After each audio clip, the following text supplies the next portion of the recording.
Mia's trembling fingers hovered over the call button one last time. 3 missed calls. 3 prayers unanswered. She could hear a woman's laughter in the background before Kong Min silenced her phone. Again. In that moment, she realized some goodbyes are never heard, and some love letters are written in blood. Kang Min sat in the velvet shadows of his exclusive nightclub, the Dragon's Den, smoke curling from his cigar like serpents. At 38, he was Seoul's most feared mafia boss, sharp jawline, cold eyes, and a reputation built on blood and ruthless precision. More champagne, Min Appa? Purred Yuna, his mistress, her red dress clinging to her curves as she refilled his glass. His phone buzzed. MIA, incoming call. He glanced at it, then at Yuna's expectant smile. Ignore it, he muttered, silencing the call without a second thought. Smart man, Yuna whispered, her fingers tracing his collar. Your wife doesn't understand you like I do. Kang Min's empire controlled half of Seoul's underground, weapons, casinos, politicians. Everyone feared him. Everyone obeyed. Including Mia, who had learned years ago that her calls during business hours were unwelcome interruptions. Meanwhile, 300 miles away in Busan, Mia sat on the cold bathroom floor, her dark skin glistening with sweat, blood staining her trembling hands. The pregnancy test lay shattered in the sink. Positive, but it didn't matter now. She clutched her stomach, feeling the warmth spreading across her abdomen. The pain was unbearable, but the silence from her husband hurt more. 3 missed calls. Please, Min. Please pick up, she whispered, tears streaming down her beautiful face. The doctor's words from earlier that day echoed in her mind. Ectopic pregnancy. Rupture. You need emergency surgery now. But she'd wanted to hear his voice first, just once, to tell him she'd been carrying their child, the child he didn't know existed. Her vision blurred. The phone slipped from her. Fingers. Have you ever ignored someone's call only to regret it later? What would you do if you got a second chance? Kang Min's phone buzzed again. 4th call. He was about to silence it when his right-hand man, Jay, burst through the velvet curtains. Boss, it's the hospital in Busan. They've been trying to reach you. It's about your wife. The champagne glass froze halfway to his lips. What? She collapsed, internal bleeding. They need your consent for emergency surgery. Time fractured. Yuna's perfume suddenly felt suffocating, the music too loud. Kang Min snatched his phone, seeing the missed calls, not just from Mia, but from Busan General Hospital. Get the car, now. Min, where are you going? Yuna's voice turned shrill. We have the Incheon deal tonight? I said now. His roar silenced the entire VIP section. He listened to Mia's voicemail as Jay sped through Seoul's neon-lit streets. Her voice was barely a whisper, broken by pain. Min, I know you're busy. I know I shouldn't bother you, but I'm scared. There's so much blood. I was pregnant, Min. Our baby. I wanted to tell you over dinner, remember? The reservation I made that you canceled? I'm sorry I'm not stronger. I'm sorry I'm calling. I needed to hear your voice. I love you. I've always loved you, even when you forgot how to love me back. The message ended. Kang Min's hands trembled. Hands that had pulled triggers without hesitation, that had built an empire without mercy, now shook like a child's. Drive faster, he whispered, his voice cracking. Please, drive faster. When did you last tell someone you loved them? Don't wait for tomorrow. Drop a comment and subscribe. Let's grow together.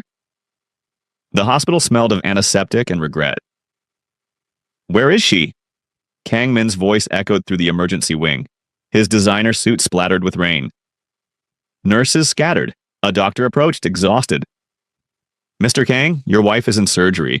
Ruptured ectopic pregnancy. She lost a dangerous amount of blood before the ambulance arrived.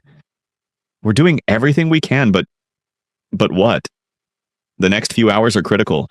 She was alone for too long. Alone. The word was a knife twisting in his chest. Kang Min collapsed into a waiting room chair, his empire suddenly meaningless. Yuna had called 17 times. He blocked her number. Jay stood nearby, uncertain. Boss, the Incheon deal? Cancel everything. Kangmin's voice was hollow. Cancel it all. He pulled out his phone, scrolling through photos he barely remembered taking. Mia laughing at their wedding 5 years ago. Her beautiful dark skin glowing in her white dress, her eyes full of hope he'd slowly extinguished. Mia cooking in their kitchen, dancing when she thought he wasn't looking. Mia asleep on the couch, waiting for him to come home. When had he stopped coming home? When had phone calls from his wife become interruptions instead of lifelines? Sir, there's something else, the doctor said, gently. Your wife left instructions. If anything happened, she wanted you to have this. He handed Kang Min a sealed envelope. Inside, a single ultrasound image. 8 weeks, and a note in Mia's elegant handwriting. I was going to tell you tonight. I hoped this would bring you back to me. I hoped you'd remember why you married me. I was wrong, but I'll love you anyway. You're Mia. Kang Min's world shattered. 6 hours. The surgery took 6 agonizing hours. Kang Min hadn't moved, hadn't eaten, hadn't breathed properly. Jay brought coffee he didn't drink. His phone exploded with messages from his organization. Rival gangs sensing weakness, deals collapsing, chaos spreading. He ignored them all. Mr. Kang? A nurse finally emerged. Your wife is out of surgery. She's stable but weak. You can see her now. His legs barely carried him. Mia lay in the hospital bed, tubes connected to her arms, her beautiful face pale against white sheets. The steady beep of monitors was the only sound. She looked so small, so fragile. Nothing like the vibrant woman who used to greet him with kisses he'd learned to dodge. Kang Min pulled a chair close, taking her hand carefully, afraid he might break her. Mia, he whispered. I'm here. I'm so sorry. I'm here now. Her eyes fluttered open, unfocused from medication. When she saw him, confusion crossed her face. Min? Are you real? Or am I dreaming again? I'm real. I'm here.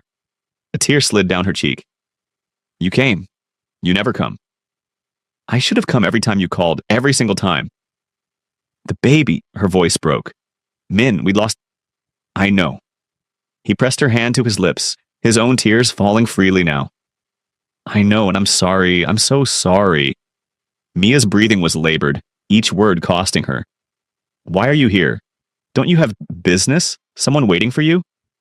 No one's waiting. No one matters except you. She smiled weakly, sadly. Liar. You've always been a beautiful liar. Not anymore, he promised. Never again.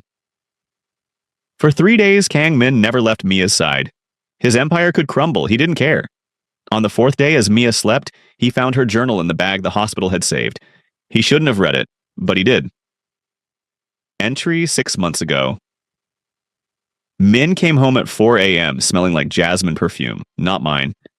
He said it was business. I said okay. I always say okay. When did I become so small? Entry 3 months ago. I made his favorite meal. He didn't come home. I ate alone. Again, the food was cold. Like our bed. Like my heart. Entry 1 month ago. I found out I'm pregnant today. I'm terrified and happy and alone. So alone. I don't know if Min will care. I don't know if Min even sees me anymore. But this baby, maybe this baby will remind him why he loved me once. Entry 1 week ago. The pain started today. Something's wrong. I'm scared. But I can't tell him I'm scared. He hates weakness. So I'll be strong. I'll be strong until I can't anymore. Final entry. The day she collapsed. I'm calling him one last time. If he doesn't answer, I'll know. I'll know I was never his priority. I'll know I loved a man who forgot how to love me back.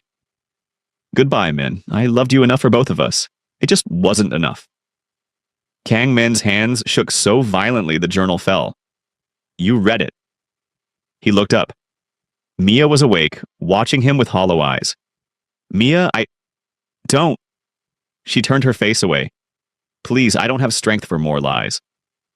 I'm not lying, Kang Min said, his voice raw. Not anymore.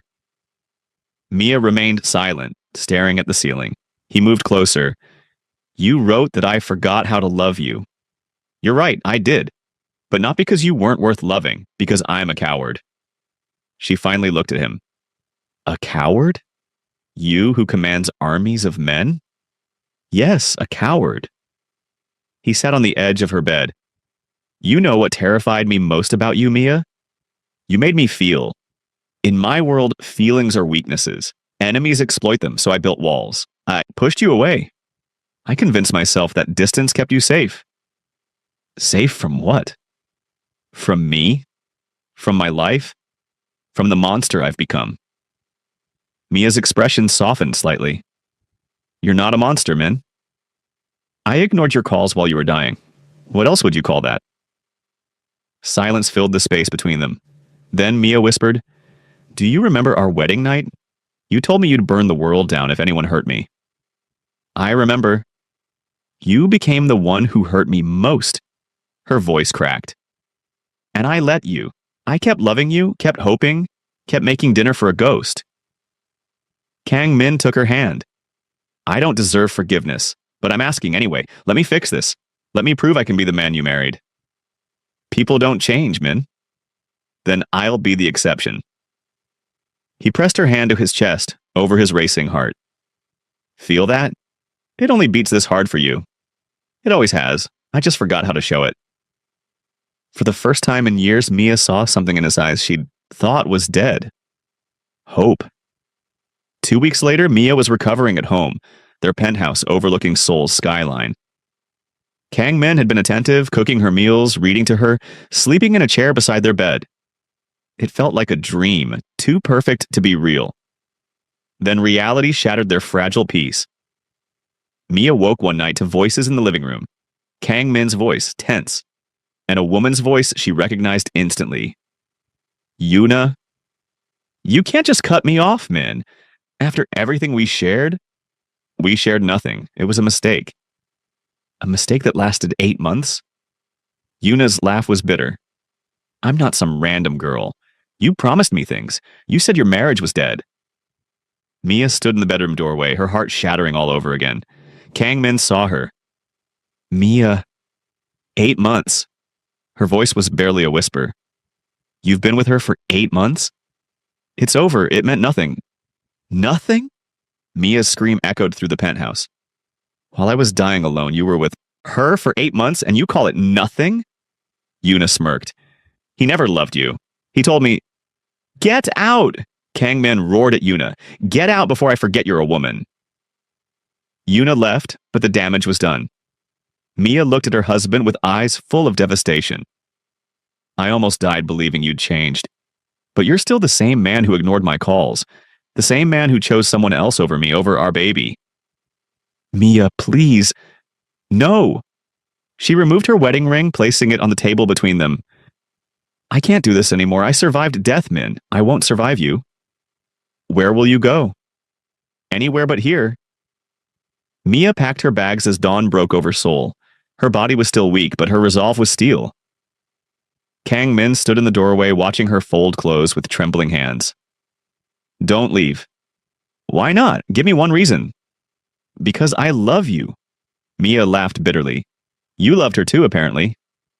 No. Kang Min entered the room. I never loved Yuna. She was a distraction from the guilt of failing you. She was easy. You were real. And real was terrifying. So you're a coward again? Yes, but I'm a coward who's begging you to stay. He knelt before her. Kang Min, the fearsome Mafia boss, on his knees. I'll leave the organization. I'll burn it all down. We'll disappear, start over anywhere you want. Just don't go. Mia stared at him, tears streaming. You'd give up everything? Everything I have means nothing without you. You don't mean that. Tomorrow you'll miss the power. Try me. He pulled out his phone, calling Jay. Dismantle everything. Sell the clubs, the businesses, all of it. I'm out. Boss, are you insane? For once in my life, I'm sane. Do it. He hung up, looking at Mia. I'm done being the man who ignored your calls. I want to be the man who answers on the first ring. Mia's hands shook. How do I trust you? You don't. Not yet. But give me a chance to earn it back. He took her hands. Let me spend every day proving you were always my priority. I just lost my way. And if you lose your way again, then you leave and I'll deserve it. But please, Mia, one more chance. 6 months later, Mia stood on a beach in Jeju Island, waves kissing her bare feet. She'd gained weight back, her skin glowing with health, her smile no longer forced. Kangmin walked toward her carrying 2 cups of coffee. He wore a simple white shirt, no tailored suits, no bodyguards, no empire. Just a man learning to be human again. You're smiling, he said, handing her the cup. I have reasons to smile now. They'd moved to this quiet island, opening a small cafe together. Former Mafia boss and his wife, serving tourists and locals, living simply. Kong Min's hands, once used to violence, now made lattes and pastries. His organization had crumbled without him. Rival gangs had divided his territory. He didn't care. Do you miss it? Mia asked. The power, the control. Kangmin looked at her, really looked at her, the way he used to before ambition blinded him. I miss who I was before I became that man. You're helping me find him again. Mia's phone rang. She answered immediately. They both did now. Every call mattered. Every moment counted. It was the doctor. Mia's face transformed, tears of joy streaming. What is it? Kangmin's heart raced. She took his hand, placing it on her stomach. We're pregnant, Min. The doctor says it's healthy, viable. We're going to have a baby. Kangmin fell to his knees in the sand, crying like he'd never cried before, not from pain but from overwhelming gratitude. I won't ignore a single call, he promised, kissing her stomach. Not from you, not from our child, never again. Mia knelt beside him, wiping his tears. I know, because this time you chose love. You chose us. And for the first time in years, they were truly home. Some goodbyes become second chances. Some ignored calls become wake-up calls, and some love stories don't truly begin until they almost end. Love is a choice we make every single day. Have you been choosing the right things? Share your story below. And if this touched your heart, hit subscribe. Let's choose love together.